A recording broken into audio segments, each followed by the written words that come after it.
Welcome to Power Play India. Don't forget to like, share and subscribe for more content.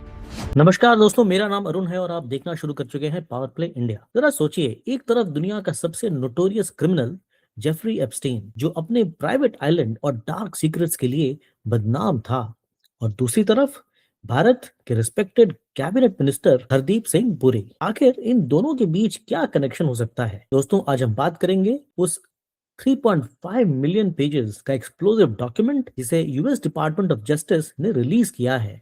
ये सिर्फ एक leak नहीं है, ये जियोपॉलिटिक्स का वो सच है जो अब तक छुपा हुआ था। क्या ये सिर्फ डिप्लोमेटिक नेटवर्किंग थी या कुछ और? इस पूरे मामले को डिकोड करते हैं आज। सबसे पहले ये समझना जरूरी है कि ये फाइल्स आज क्यों सामने आई हैं। ये कोई अनऑथराइज्ड हैक नहीं है दोस्तों। नवंबर 2025 में अमेरिका में एक कानून पास हुआ, Epstein files transparency act. US government ने डिसाइड किया कि पब्लिक इंटरेस्ट में सब कुछ सच सच बताना पड़ेगा। लॉ क्लियर था, चाहे वो कोई भी बड़ा पॉलिटिशियन हो या बिलियनर, अगर उसका नाम फाइल्स में है तो रिडैक्शन यानी नाम छुपाना अलाउ नहीं होगा। इसलिए आज हम हरदीप सिंह पुरी और अनिल अंबानी जैसे नामों को इन डॉक्यूमेंट्स में देख पा रहे हैं। ये यूएस हिस्ट्री का वन ऑफ द बिगेस्ट डिक्लासिफिकेशंस है। अब सवाल ये है, हरदीप पुरी जो उस वक्त एक रिस्पेक्टेड डिप्लोमेट थे, वो एप्स्टीन से मिले कैसे? कहानी शुरू होती है न्यूयॉर्क में, साल 2009 से 2017 के बीच। हरदीप पुरी उस वक्त यूएन में भारत के रिप्रेजेंटेटिव थे और बाद में इंटरनेशनल पीस इंस्टीट्यूट आईपीआई नामक थिंक टैंक ज्वाइन किया। यहाँ एंट्री होती है विलन की, टैशे रॉड लार्सन। ये नॉर्वेजियन डिप्लोमेट आईपीआई के प्रेसिडेंट थे और एप्स्टीन एक करीबी दोस्त थे। फाइल्स बताती हैं कि लार्सन ने ही गेटकीपर बनकर पुरी को एप्स्टीन से मिलवाया था। पुरी का कहना है कि ये मीटिंग्स बिल्कुल ऑफिशियल थी, यूएन रिलेटेड इश्यूज पर चर्चा करने के लिए। रिकॉर्ड झूठ नहीं बोलते। डीओजे के फाइल्स में हरदीप पुरी और जेफरी आइंस्टाइन के बीच, एप्स्टीन के बीच कम से कम 3 से 4 कंफर्म्ड मीटिंग्स का जिक्र है। ये मीटिंग्स कहाँ हुई? एप्स्टीन के लग्जरियस मैनहट्टन टाउन हाउस में। टाइमलाइन देखिए, 2014 से लेकर 2017 तक। पुरी साहब का डिफेंस ये है कि 8 साल न्यूयॉर्क में रहने के बावजूद सिर्फ 3 से 4 मुलाकातें होना ये दिखाता है कि उनकी कोई गहरी दोस्ती नहीं थी। वो इसे इंसिडेंटल प्रॉक्सिमिटी कहते हैं, यानी काम के सिलसिले में मिलना, ना कि कोई पर्सनल बॉन्डिंग। दोस्तों, यहाँ आप वीडियो को पॉज करके और पूरा टाइमलाइन देख सकते हैं। जून 23 2014 को ईमेल एक्सचेंज हुआ। अक्टूबर 24 2014 में वीजा फैसिलिटेशन रिक्वेस्ट आया, हम उसके बारे में फिर से और बात करेंगे। फरवरी 4 2015 एक फॉर्मल मीटिंग हुई मैनहट्टन टाउन हाउस में। जनवरी 6 2016 एक और फॉर्मल मीटिंग होती है, और मई 19 2017 फाइनल डॉक्यूमेंटेड मीटिंग, और उसके ठीक बाद पूरी नरेंद्र मोदी जी के सरकार में ज्वाइन कर लिए। दोस्तों, ईमेल्स की भाषा कुछ और इशारा करती है। इन फाइल्स में एक बड़ा नाम है रेड हॉफमैन, जो लिंक्डइन या कंपनी है उसके को फाउंडर हैं। एप्स्टीन खुद को एक पावर ब्रोकर की तरह दिखाता था, जो सिलिकॉन वैली के बिग शॉट्स से मिलवा सकता है। हरदीप पुरी चाहते थे कि हॉफमैन इंडिया के डिजिटल इंडिया मिशन में इन्वेस्ट करें, लेकिन कंट्रोवर्सी यहाँ है।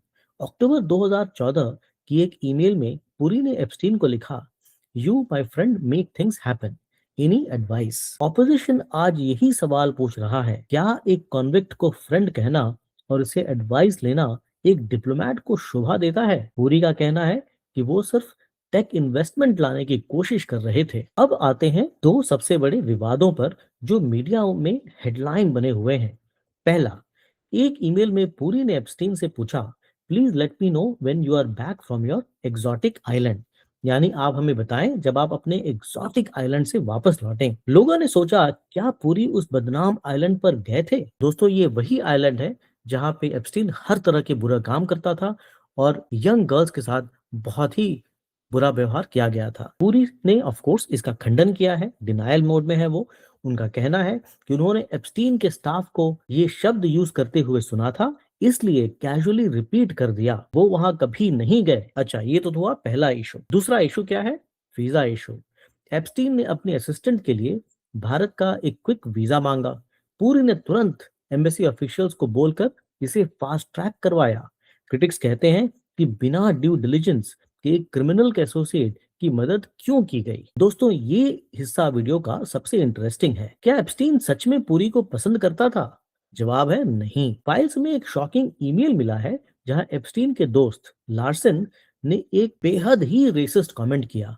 उन्होंने लिखा है, ईमेल किया है कि when you meet an Indian and a snake kill the Indian first, यानी सांप और भारतीय मिले तो पहले भारतीय को मारो। इसके जवाब में एंस्टीन ने हरदीप पुरी को टू फेस्ड यानी दोगला कहा है। मजेदार बात यह है कि ये रेसिस्ट कमेंट आज पुरी के डिफेंस में काम आ रहे हैं। ये प्रूफ है कि पुरी उनके इनर सर्कल का हिस्सा नहीं थे। एप्स्टीन उन्हें पसंद नहीं करता था क्योंकि शायद पुरी ने उनके गलत कामों में हिस्सा लेने से मना कर दिया होगा। अब बात करते हैं कॉर्पोरेट इंडिया की। सिर्फ पॉलिटिशियंस ही नहीं, बिजनेसमैन अनिल अंबानी का नाम भी इस फाइल्स में है। साल 2017 से 19 के बीच जब भारत में रफाल डील्स और डिफेंस टाइज की बात हो रही थी, अनिल अंबानी एप्स्टीन के थ्रू डोनाल्ड ट्रंप के एडवाइजर्स जैसे जैरेड कुशनर तक पहुंचना चाहते थे। एक ईमेल में तो ये भी जिक्र है कि एंस्टीन ने अंबानी को एक स्वीडिश वुमन भेजने का ऑफर दिया और अंबानी ने एलिजिडली रिप्लाई किया, अरेंज दैट। राहुल गांधी अब ये सवाल उठा रहे हैं कि कॉर्पोरेट लॉबिंग के लिए ऐसे चैनल्स का यूज क्यों किया गया। एप्स्टीन की आदत थी कि बढ़ा चढ़ाकर बोलने की कोशिश करता था। उसने एक ईमेल में यह दावा किया है कि पीएम मोदी ने उसकी एडवाइस मानी और 2017 कि इजराइल विजिट में यूएस प्रेसिडेंट को खुश करने के लिए एक्ट किया। हालांकि ministry of external affairs MEA ने इसे पूरी तरह बकवास बताया है। उन्होंने कहा है कि ये एक क्रिमिनल की ट्रैशी रूमिनेशंस हैं, यानी नशे में या घमंड में की गई झूठी बातें। एप्स्टीन शायद दुनिया को दिखाना चाहता था कि वो इतना पावरफुल है, भले ही सच कुछ और हो। दोस्तों ये मामला अब पार्लियामेंट पहुंच चुका है। फरवरी 2026 में एलओपी राहुल गांधी ने लोकसभा में दावा किया कि उनके पास पुरी और अंबानी के खिलाफ पक्का सबूत है। सरकार ने पलटवार किया है। हरदीप पुरी ने प्रेस कॉन्फ्रेंस करके कहा कि राहुल गांधी सिलेक्टिवली डॉक्यूमेंट्स पढ़ रहे हैं और उनकी बातों में बफूनरी यानी मस्करापन है। बीजेपी अब राहुल गांधी के खिलाफ प्रिविलेज मोशन लाने की तैयारी कर रही है। भले ही करें या ना करें वो अलग बात है। ये अब एक करप्शन वर्सेस डेवलपमेंट की पॉलिटिकल, लेकिन दोस्तों सावधान रहिए, 3.5 मिलियन पेजेस के समुंदर में कुछ नकली मछलियां भी हैं। रिलीज के तुरंत बाद सोशल मीडिया पर फिल्म मेकर मीरा नायर और उनके बेटे की फोटोज एप्स्टीन के साथ वायरल हो गई। बाद में गूगल जेमिनाई और फैक्ट चेकर ने कंफर्म किया कि ये फोटोज एआई जनरेटेड थी यानी नकली थी। दोस्तों लेसन ये है, हर वायरल इमेज सच नहीं होती। सिर्फ ऑफिशियल डीओजे डॉक्यूमेंट्स पर भरोसा करें, सोशल मीडिया रूमर्स पर नहीं। तो दोस्तों इस पूरी कहानी का निष्कर्ष क्या है? जो चीज 2014 में सिर्फ नेटवर्किंग लग रही थी, आज डिजिटल युग में वो एक बड़ा स्कैंडल बन गया है। एविडेंस बताता है कि हरदीप पुरी ने एप्स्टीन को यूज तो किया कॉन्टैक्ट बनाने के लिए, लेकिन वो उसके गंदे धंधे में शामिल नहीं थे। वो टू फेस्ड कमेंट इसका सबूत है। तीसरा, अनिल अंबानी का केस दिखाता है कि बिजनेस डील्स के लिए लोग किस हद तक अनऑफिशियल चैनल्स यूज करते हैं। अंत में ये फाइल्स हमें सिखाती है कि पावर कॉरिडोर्स में संगति का असर कितना गहरा होता है। एक गलत हाथ मिलाना दशकों बाद भी आपका पीछा नहीं छोड़ता। शुक्रिया दोस्तों, आज का ये वीडियो यहीं समाप्त होता है। पावर प्ले इंडिया देखने के लिए बहुत बहुत धन्यवाद। ऐसे ही देखते रहिए। इस वीडियो को लाइक शेयर और सब्सक्राइब जरूर करें ताकि कोई रूमर्स ना फैले। लोग सच्चाई पर भरोसा रखें और सच क्या है ये जानने की कोशिश करें और दूसरों को भी यही सलाह दें। धन्यवाद। लाइक शेयर और सब्सक्राइब जरूर करें। हम जल्द मिलेंगे। जय हिंद, जय Bharat. Welcome to Power Play India.